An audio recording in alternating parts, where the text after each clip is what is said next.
我当然希望弟弟能早点结婚，不过现在要我拿出198万来筹备他的婚礼，这对我来说太难了。这可不是我一个人的钱啊，玲玲也有份呢。就算我自己愿意出这个钱，如果玲玲不同意，那我也没办法呀。你现在说的话我有点难以理解了。你作为这个家的一家之主都同意了，玲玲她有什么理由不同意？她要是敢反对你的意见，你就应该让她知道你这个一家之主的威严。你们怎么就听不懂好赖话呢？我刚才只是委婉的表明我的立场罢了。既然你们这样，那我就跟你们说实话，我是绝对不会同意的。婆婆，您现在都敢怂恿您儿子来教训我了，您身为婆婆，怎么能说出这样的话呢？您这简直就是在破坏我们之间的和睦啊！再说了，我们再疯狂，也不可能直接拿出198万给小叔子办婚礼啊，那可是我们用房子换来的钱，怎么能轻易拿去成就别人的美梦呢？我们俩可还没达到那么大公无私的境界，所以我劝你们还是趁早打消这个念头吧。你给我闭嘴！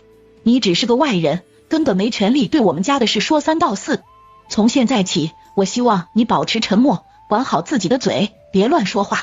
妈，你闭嘴才对！你们没有任何理由让我拿出198万给弟弟买车、买房、娶媳妇，这简直荒谬到极点了。我只是他哥哥，他是我弟弟，又不是我儿子，我凭什么要承担这样的责任？我不是救世主，没有义务满足你们这种无理的要求。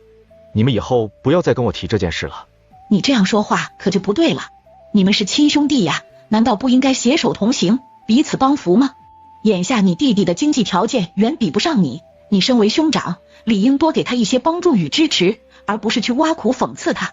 你这样的行为实在太令人失望了。要知道，在这种情况下帮衬弟弟本就是你该做的事。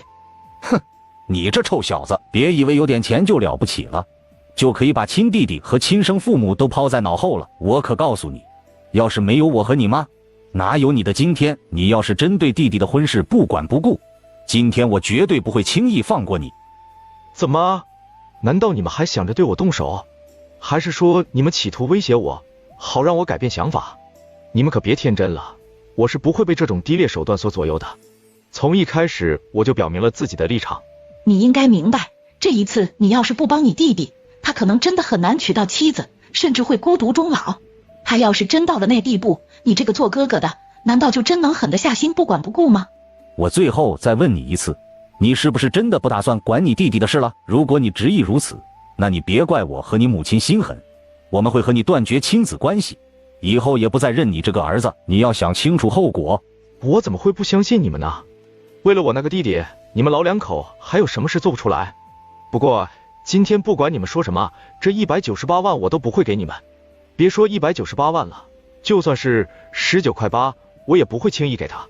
要是你们没别的事，就赶紧离开我家，别在这儿碍眼了。父母见儿子态度这般坚决，毫无回旋的余地，无奈之下，只得灰溜溜地离开了。